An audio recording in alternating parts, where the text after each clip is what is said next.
Okay, so before I go over all of the gear on this Ranger build, one of the reasons I'm switching off Strafe is I have pretty much determined that the Strafe, especially with the Demon Machine, I don't know if it's just the Demon Machine or not. I mean, I only really, well, I did test it with the Mist too, and it was doing it. So yeah, it is it just the Demon Machine?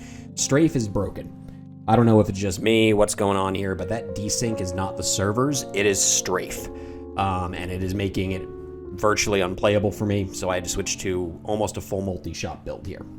And I'm switching off the Mist because I was out of things to pump on damage, and I think I found a way to get it.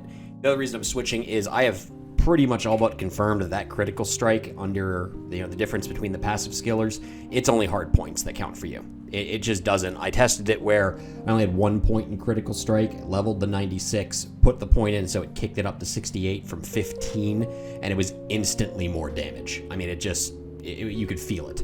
So hard points, critical strike, with the evade, the movement speed on evade for the passives doesn't work, and we still have the lightning damage from power strike doesn't really do anything for the Valkyries. There's 4 broken skills right now, 1, 2, sort of 3, and I guess 3.5 with Strafe. So I switched back to the Ranger build here, and the skills, we're still maxing decoys. We're not using those on tier 1 so much, but you will use them on tier 3s and for Ubers.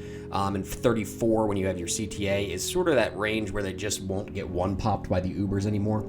38 is what I prefer, but it's fine. Same thing, max Valkyries. We did take our points out of Penetrate. We don't need the AR, and we don't need the damage on Strafe because it's a synergy. Couple points into Pierce just to get your Pierce to max. I think I have 12 in Critical Strike to get to 57. That was kind of where I cut off. Dumped like 5 points into Evade for a bit of faster run walk. We're still maxing Strafe, even though we're not really using it that much because it helps the decoys. You will use it some, I guess. And then I guess what I'm missing is I only got to the max arrows on multi-shot. I didn't get to the max damage. So between those, 30, 40 ED missing off of that immediately. Still have the Valkwing. Everything here should be under a burr. I bought this for like 2 high runes a couple weeks ago. I'm sure it's more expensive now, but again, sorry, big dick item. You can get a 2-socket Valkwing for under a Vex. You probably get one for like a Gull and it won't break the build.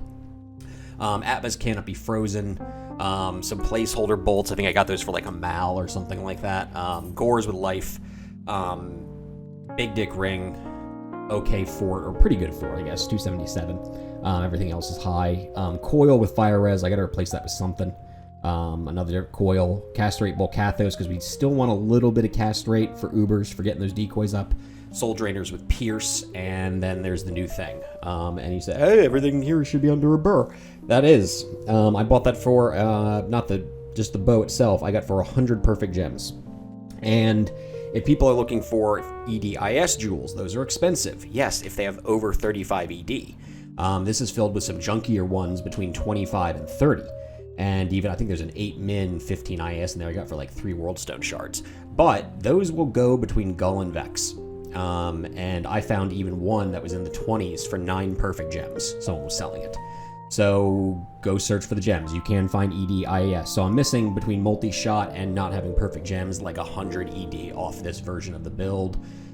Smattering of charms just to get res up a little bit. It's not really maxed. I'll see how that does on Ubers. Just enough passive magic to get to 34, and the rest are max damage charms. Faith on the Merc. Templar's my Andes, so I can wear everything, and then just, smattering of other items. So the multi-shot works fine. On tier 1, you're just running through stuff. Tier 2, kind of the same thing. Tier 3, yeah, it slows down a bit because you're not that god tier, 10k multi-shot bow user. I hate using bows, by the way, but I mean 7.5 is plenty. It is cutting through things just fine. The Ravens will not be sustained by multi-shot alone. You will need to hold down Strafe for every couple bursts, but the Ravens do decent damage, guys. So one of the benefits of this off of switching off the Mist is maps like, I even threw them away because I wasn't running them. Zoltan Cools and Pandemonium Fortresses, or Citadels, I wasn't even running those because I really couldn't, because my source is Atmas, and I know everyone hates me using Atmas. If you're going to run those with multi-shot, you really want a good Witch Wild or something. But with the Ravens, the Valkyries, and the Atmas now, those maps are back in play for me, which is what I like about this. So it is, we're going back to, what I did in the beta. It is the Ranger build. It is still a summons on. You're still using your Valks, you're still using your decoys, and you are summoning Ravens instead of revives with the Demon Machine. I'm going to put a cistern on here, and then I'll record some tier 2 and tier 3 maps later. I had a tier 3, and then my kid killed me.